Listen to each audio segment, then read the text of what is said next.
Yo, it's your boy Casual Real with the Silent A podcast. And man, we back with another one and a quick one at that. Yo, hit that like button, subscribe, comment below. Let us keep growing this channel, man. We're going fast and we're going strong as we get into this next topic, talking about the fragile talent of Shakur Stevenson. Yeah, I think we're gonna get a little hate on this one, but hey, it is what it is. We're here to talk casually, here to talk about what we want to talk about and bring it to you the way we want to bring it, our opinion. That's why the comment button is below, or comment section is below. Hit that like button before you do that and subscribe. Let's get into it. You know, Shakur Stevenson's one of the, he's one of them ones, one of them guys out there. He definitely talks the talk. He's got the face, he's got the look, and should be a big name in boxing, correct? But the man is fragile. And I don't mean just physically, we're talking mentally, and I'm gonna say business-wise, fragile. He's young man, but his fragility, as we wanna call it, I think has been a hindrance to him. Let's start with the mental. The way he's been handling certain things and handling, let's say, pushback to his career has been, that of, I guess, of a young person, young man, a little immature, as we may say. But he's kind of went about the wrong way, because we know others in the same category that handle certain things. For example, him boring the fans. He says, F the fans, forget the fans. I'm here to fight, I'm here to do my thing, I'm here to win. Now on one aspect, yay, man. That's correct. You are here to win. A win is a win. But at the same time, if you want to talk like you're the big dog in the division, that you're a draw, and then get upset when somebody offers you only 20 to 25%, my brother, you got to understand, it can't be F the fans. You got to bring the fans what they want to see, or at least, my guy, don't publicly say F the fans. That hits you both financially, promotion-wise, everything. The fans are what pay the bills. The casual fans, more importantly, what pay the bills. Now, the hardcore fans are the more consistent fans. They keep you floating throughout the seasons. But the casual fans who you want to bring in, the ones you want to convince to buy them pay-per-views, you want to turn on ESPN or turn on DAZN or turn on Amazon Prime, are the casual fans. And to say F the fans shows you mentally lacking. You're mentally fragile. You don't like the pushback. Got it, good. Not everybody likes criticism, but there's certain ways to go about it. Fragile talent in the hands. This man's hands stay hurt, stay broke. Physically is weak. Can't get a knockout. Can't stumble an opponent.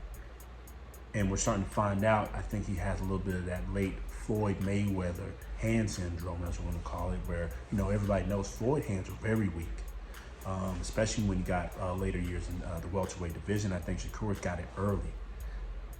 And it's starting to become a waste of talent, because he clearly can't put the shots he wants to do. I'm not saying the brother don't want to throw the shots. I don't think he can throw the shots he wants to because of the position of his hands. But he's talented, it's clear. The footwork is amazing. The way he can get out, he's defensively sound. And it's clear he is a one-in-a-lifetime type talent. But the fragility in his power and the fragility in his hands is holding him back from being a true Hall of Fame, great of all time type talent. At this point in his career, especially being as young as he is, he should be putting guys out, putting them down, or at least putting on great shows where he is displaying a great offensive power, kind of what Floyd Mayweather did in his early years before he became Money Mayweather.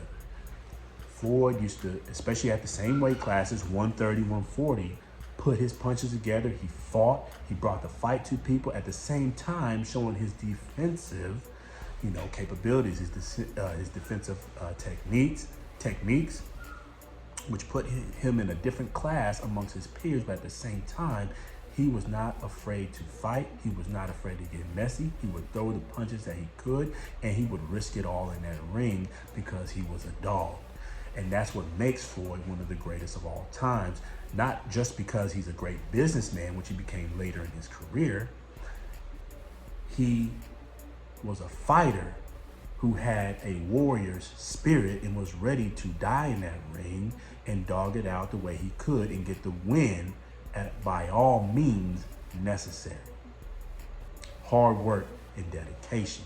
Right now, with the fragility and the fragile hands and the fragile talent that Shakur Stevenson has, he's behind the curve already. And it's kind of unfortunate because he can fight. He clearly has the defensive prowess already, but the boy can fight. He can box well, he can move well. It's just he can't put out no offense right now. I don't know if it's just because of the hands, because even before his hands started getting hurt, he was already a little fragile mentally. I don't think he wanted to get hit. It's not to talk about that he can't think and he's not smart. I'm talking about it's almost like he has PTSD from somewhere, whether it's in a sparring session or in the amateurs where he maybe got hit a little too hard, almost got clipped, or maybe got his lights turned out but stayed on his feet and he doesn't want to feel that again. That's kind of how he fights. I know the game of boxing is hit and not get hit, but damn, he's out there trying to swim without getting wet and not trying to put on no entertainment value for the fans. If he keeps going down the road that he's on now, he's going to end up like Rivitalize. Great fighter, boring as hell, and probably won't make too much more money anymore. He's going to eventually have to risk it all, maybe for a big name fight or somebody that is risky, just to get the pay-per-view that he may want in the future. But right now, he can't get it. Now, I know he's on his own. He's on that Turkey Island Sheep side of the house, and they're going to make some good fights for him and bring things for him, but he's going to have to get it out of his way. They're going to have to do something with them hands, do something with his mentality of where he's trying to just swim without getting wet, and make sure the brother can fight. Now, I ain't saying go in there and get dangerous and get clipped, but he's going to have to put out more offense than what he is doing before he gets truly left behind. And we're going to be talking one day in the future about what he could have been, what Shakur Stevenson could have been. Now, we want to see him grow. I definitely think he can bring us great fights in the future. I definitely think he has the talent to beat just about anyone in his weight class between 135 to 140. Him and Tank Davis would be a great fight, but I don't want to see the version of Shakur Stevenson right now take on Tank, because that would be boring as hell. He'll move around the ring too much. It's going to be no action. Couple punches here and there, and it's going to go to the cards for sure, because I don't think Tank could catch him, even though Tank can move around and cut off the ring himself. I just don't see Stevenson leaving himself open enough in his current state to really engage and make that fight even worth pay-per-view draw. Hopefully, Shakur comes back. He's fighting February 22nd on the undercard of Bivol versus Better Be 2. This is his time to shine. There's no more F the fans. Let's bring it out so the fans can support you. Let's bring it out so the casual fans can come, get behind you, and your current hardcore fans can stay behind you. Let's build you back up who you should be, should have been, the talent that you are, aka Shakur Stevenson. We talked a little long on this one, but hopefully everybody gets the point. It's a fragile talent, and it's slowly becoming the waste. Hopefully they can work on a great game plan that can increase his offense. I'm not too sure there's much they can do about the power. Power is power. People are born with, knockout power, but he can definitely do something about the offense and gain the respect of his fellow fighters. Stay on that defense. He's already got the defense lined up, but he definitely needs to turn it around. This is the time. Don't let the fragility kill you. Don't let it end your career. Man, it's your boy Casual Rail with the DAZN Podcast.